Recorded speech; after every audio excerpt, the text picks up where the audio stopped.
All right, welcome to our first episode. Today what we're going to talk about is the basic, bare bones level stuff that everybody should have in their bug out bag. First thing, of course, is a bug out bag. You want something that's big, sturdy, carry a lot of stuff, but it's not going to be too heavy and too unwieldy for you to carry. You can get anything from an old military C bag to an A bag, or something that you picked up from some camping or hiking store, something like that. But some of the things you're going to want, everybody's going to need clothes, socks and underwear especially, because that's the stuff that is going to be right next to your skin, and you'll want to have plenty of changes of that for whatever conditions you're in, whether it's hot weather or cold weather. A sleeping bag. Get something, maybe military surplus if you want, that can really compact down and stick in the bottom of the bag. Extra changes of clothes. You want to figure at least 2 changes of clothes if for your emergency 5-minute bag. And if you've got time, you can get other stuff. Have an extra bag that's nothing but clothes if you have time to pick that. Okay, you also want a good set of boots. Something that's going to stick together well and not hurt you, and make sure they're well broken in. You don't want to be out there with some new pair of boots and have blisters all over your feet. It's going to slow you down, and you don't want that.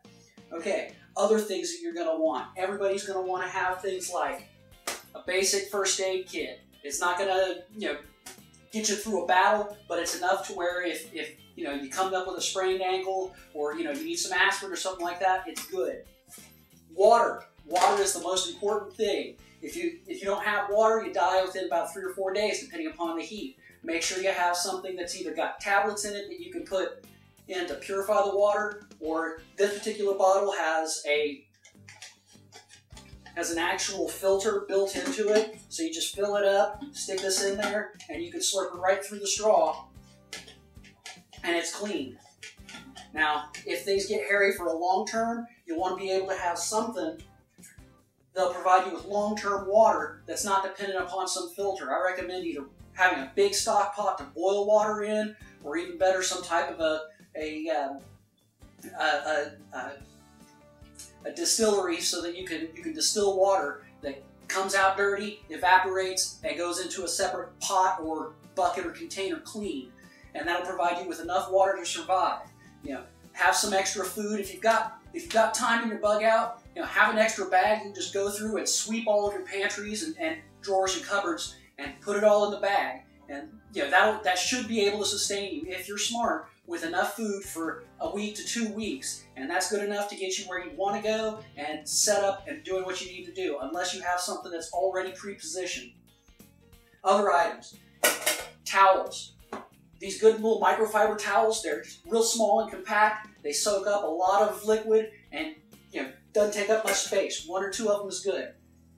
Real basic mess kit, put that in your 5-minute critical bag, because if you don't have time to go through and get the pots and pans out of the pantry, this is just enough to sustain you. It comes with a dish to eat and a frying pan. You're not going to be cooking 5-course feasts on it, but it's enough to get you through. That's the important thing. A tent. I would stay away from a tent unless you have a lot of stuff and you're able to pre-position it. However, there are certain things that are really important for you to have. Maybe a little bit of tarp, or a couple of old U.S. military issued ponchos that you can snap together and actually form a little pup tent. Barring that, you're going to have to be building your own survival shelters. One of the things that you cannot have enough of is this 550 parachute cord. This stuff is great for just about anything. You can hang lines on it to dry your clothes. You can do all kinds of stuff. And it's really, really important stuff. Everything down to fishing you can use that stuff for. And it's really strong, really durable. Now, a flashlight, a knife of some kind is also essential, because you're going to need that stuff. And you don't have time to wait around or come back to it. Also important stuff that you'll probably want to have. A hatchet or hand axe. Something that you can use to cut down small pieces of branch and wood so that you can build your survival shelter, or, in a pinch, self-defense. Same thing goes with a trenching tool. Now you can get these in really metal black military style stuff, or you can get the basic just small wooden handled spade type blade. either way, it's something that's important because you're going to need to dig a latrine at the very least. And at the very most, you may be digging fortifications for yourself and traps for the bad guys. Very important. Wouldn't leave home without it. Another thing that might be important for you to use. Precious metal.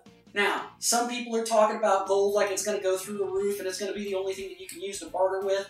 I disagree because it's extremely expensive right now and you want something that's in small denominations. Now, a lot of people don't know this, but prior to the 1960s, dimes were 90% silver. So if you find a lot of these old dimes, they're 90% silver, which means they're semi-precious, and at the same time, you could use them because there's a whole bunch of them here to go ahead and do bartering if you must, if there's anybody to barter with, and if the bartering is, worth it.